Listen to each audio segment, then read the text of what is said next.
Greetings everyone and welcome back to Banners on the Wall. For this, our audio special for Banners on the Road, our series that takes you in depth into the last game I watched in our weird and wonderful journey through British hockey. This game came from this past weekend, Sunday the 20th of October 2024, a Planet Ice National Ice Hockey League National Division game between the Berkshire Bees and the Bristol Pitbulls. Final score from the Slough Ice Arena: Berkshire Bees 2, Bristol Pitbulls 3. Goals for the Bees coming on the power play from Liam Morris and one goal from Will Stead.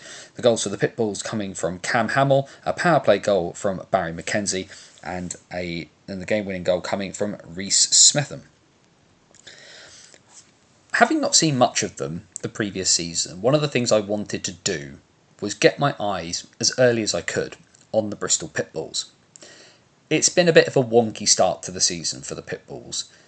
The roster kind of felt a bit piecemeal. They kind of blew the news cycle apart with the signing of a former AHL and high-quality NCAA netminder. But then injuries, a couple of guys departing, some really, really lopsided scorelines. Then they randomly beat Sheffield in Sheffield. It's been an odd year to be a Bristol Pitbull. It's been a bit of an odd year to be a Bee as well. The Bees had actually won since my previous visit, where they were quite handily put to the sword by Milton Keynes. So I was interested as well to see what they would do, but I was, to be honest, a little bit more interested in Bristol, if only because it would be my first opportunity to kind of see what was going on. I don't want to say what's wrong, because clearly they were able to do some things right. Came within touching distance of beating both Milton Keynes and Peterborough on home ice. Yes, only one win of the season, but due to Telford's bad run of form and both the Bees and Solway not quite getting up to speed as much as they would like to, everybody was still within touching distance. And then we had the first period. It's not hyperbole to say that this first period of this game was a slog. It was scrappy, it was messy, neither side really kind of stamped their authority on the game. There were chances at both ends, but for the most part, both Max Wright and Tommy Nappier were doing the best that they could to kind of get rid of things. There was an early fight, early-ish to an extent. Bobby Reagan and Liam Morris had something of a running battle for most of the first period. Reagan went in and finished his hit on a Bees player, which, given it was the opposite end of the ice, I think was Josh Kelly.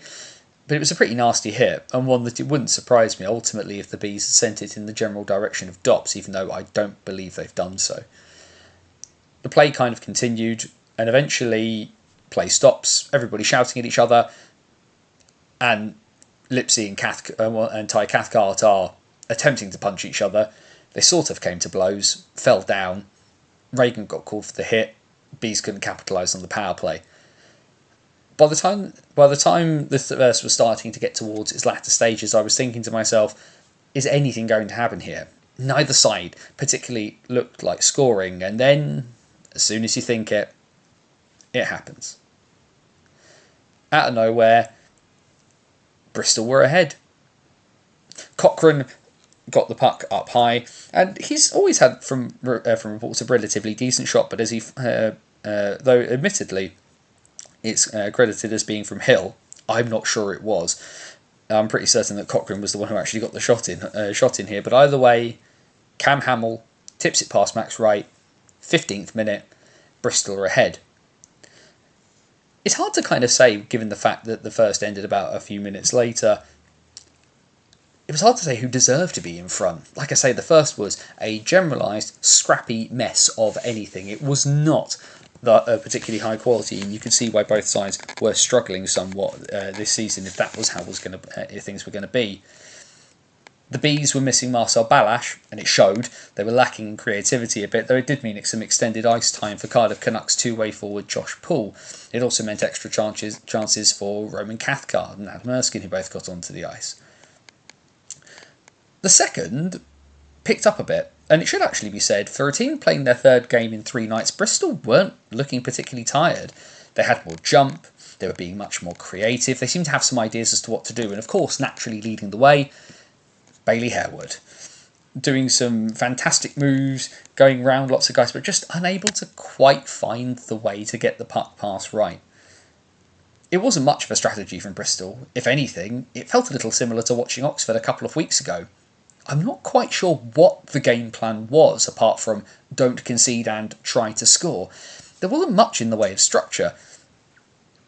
However, the Bees still weren't creating much themselves. They looked a bit stunted, and like I say, the loss of Balash, who has been such a creative outlet for them, if only for Dom Gibai and Vanya Antonov, it was hard to necessarily see where the goals were coming from. And then there was a power play. Similar sort of period of time at the end of the second period, where Bristol got their goal, is where the Bees got their first. Initially, Bristol had the better short-handed chance. Sean Morris, having broken out, had forced a save out of Max Wright, and then Nick Price had just had his backhand shot saved by Wright and tipped slightly wide, and then it all finally came together. And you could see from Liam Morris's celebration just how excited he was to get this one. Antonov took the initial shot, the rebound came off of Nappier, and Morris was on hand to pot it home. 5 minutes to go in the second, scores are even, and the scores went in even at the end of the second period, and you couldn't really argue it.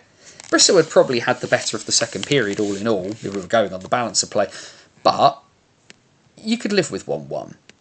It wasn't like either side was miles above from the other. It left you wondering, what were either of these teams going to offer in the third? And the third was really entertaining in this game. It should be said, I don't think either side will be particularly happy with the quality of shots that they managed to leave out of this one. I don't necessarily think either Wright nor Nappier were hugely challenged. Certainly on the quality of shots, albeit the volume is probably the thing that both teams were hoping would do something. We got a much better fight in the third period than we got in the first.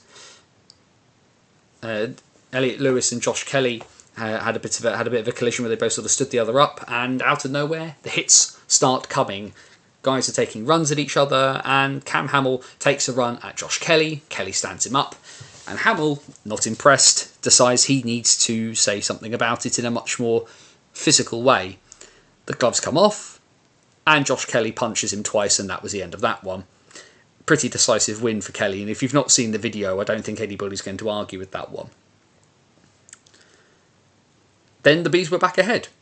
We're only 4 minutes into the third period, by the way, but some very, very impressive work. Josh Poole, now getting top line minutes, was making some very impressive moves and getting himself into space. So much in space that Dom Gibai was able to see him standing on one hash marks from the other and fed the pass across. Everybody, Nappier included, seemed to think that Poole was about to shoot, but instead, and for a 16-year-old, this was an incredible amount of insight, he didn't. He made everybody look for him as Will Stead decided to charge down the middle lane. Poole fed it to the top of the crease, Stead bundles it home, job done. Bees have turned the game around and now lead 2-1. From there, it was pretty even. You'd expect both sides to push. The Bees wanted to extend the lead. Bristol needed to get back into it, trying to get anything out of this weekend at all, where they'd been pretty handily beaten the previous two evenings. And then the Pitbulls get a power play. Sam Smith decided to charge and activate himself down low. Tricked by Stuart Mogg? Maybe not. It was a bit hard to tell from a distance, although some people seemed a bit unhappy with it. But the power play went to work. And just like Poole had fooled everybody with his shot that wasn't, Tanner Butler fooled everybody with his shot that definitely wasn't either. With him standing in the middle of the point, everyone's expecting the blue line drive. Butler instead feeds it to the back door, feeds it to the left-hand post of Wright, where Barry McKenzie's on hand. He missed the first, Wright got a pad down to it, but the player coach of the Pitbulls didn't miss the second. 2-2 with about 12 minutes to go. And then it was 3-2, out of nowhere. Just that little bit of extra pressure from the Pitbulls. Butler fed it to Smith in the low slot, who ripped an absolute beauty of a shot over the shoulder of Wright. It was a superb goal. If all the other goals had sort of been, sort of tips and little tricks in a bin, arguably a bit on the greasy side, this was probably the best shot of quality in the entire game, and Bristol had scored it. From there, it was going to be tough for the Bees. They were looking short on ideas, and it was run hard and push hard and push hard. But it was hard to kind of see what exactly it was they were trying to do. Who was going to have that killer shot? Who was going to do that thing that was going to really push this over the line and get them to overtime? The Bees even got an even later chance in with about 4 minutes to go when the Pitbulls were called for too many men on the ice, but they couldn't do anything with it. If anything, the Bristol penalty kill was much more effective. The timeout was called. There was a bit of an odd moment where Sam Smith and Liam Morris were both given roughing penalties, which was not probably a call I would have made. If anything, Smith had boarded Morris moments before, which went uncalled. The power play, the timeout was called. Wright went to the bench, and all Bristol did was sit back and ice it. Not even particularly trying to chase after to kill the icing, but eventually, as it has done on a couple of occasions this season, time ran out for the Bees. Tommy Nappier finally has his first win. Man of the match in this one, I have a massive amount of respect for Stuart Mogg. I'm not necessarily sure whether I would have given him man of the match in this one. For me, it was Josh Poole. Such an impressive performance from a 16-year-old. Hockey IQ well above his years. I think probably the other person you could have given it to from the Bees was Will Stead. Between him and Liam Morris, that you will see two players who would be hard to argue are some of the hardest working people you will ever meet in terms of their on-ice product. I probably would have edged Poole. That might be the bias of seeing him properly with my own eyes for the first time. Barry McKenzie got it for Bristol, and I kind of get it. It was a win for Bristol that, one, they desperately needed, and two, was a bit of an all-rounders kind of performance where it was hard to necessarily pick somebody out. People might mention Hamill, but it's hard to give man of the match to a guy who gets two punched, beaten very convincingly in a fight, and also took too many penalties. However, that's what Cam Hamill's there to do. Cam Hamill is an energy player. You don't necessarily want him to be quiet, per se, getting his head down and working. He is visible and bombastic, and that's kind of what you need out of him. Could you have given it to Smetham for his game-winning goal? Maybe, albeit I didn't notice him much the rest of the game. Butler was a potential choice. Nick Price looks very impressive, if he was a bit quiet at times in this game. I can see why they gave it to Barry. As I mentioned, for the Bees, the big issue, just the sheer lack of creativity. A lot of hard work, but not smart work. It was hard to see who was going to grab the bull by the horns for the Bees and really wrestle them into this game. They look so much better structurally, as I mentioned from the MK game. This is the influence of Ashley Tate, and it's very, very obvious in this one. To have Ashley Tate and Tony Redmond on opposite sides of the bench did twang a little bit at this old Basingstoke Bison fans' heartstrings, but it was very interesting to see the differences in approach here. Tony Redmond, of course, bench coaching for the Pitbulls, will be the happier of the two. The fact the Pitbulls got finally that second win, although they are yet to win at home, but they will take solace in this. They worked really hard. They were not terrible. I sat and watched the live stream of the game against Hull in the beginning of the season where they were abject. They were terrible. And in this game, definitely not the highest quality game you'll ever see in the National Division. But these two teams tried to do things, and you can give them respect for that. The third period was downright entertaining. The first period was not. The first period could potentially be some of the most disjointed hockey I've watched this year, and that includes some of the stuff I saw in Oxford versus Swindon, which was an equally disjointed game at times. But both of these teams showed what they've got. These two teams are going to have never say die attitudes. They do not have the depth of bench nor the quality of player to survive on skill alone, even if both teams do have skillful individuals. Bristol got the edge in this one, and the Bees will probably kick themselves for it. I feel if Ballage was there, it's probably a different game. But if I was full of straw, I'd be a scarecrow. That's hockey sometimes. On we go. bannersonthewall.wordpress.com, your number one source for all things related to the NIHL. Wednesday nights on YouTube, the BOTW What's Current stream, the first, best and only live show that will keep you up to date with all things across all 5 NIHL divisions. Facebook.com/bannersonthewall. X, Twitter, whatever we're calling it, at Banners OTW. And of course, the Banners on the Wall YouTube channel, where you can check out a bunch of stuff that we've done before. Hope you've enjoyed this one. What's coming up next for Banners on the Wall?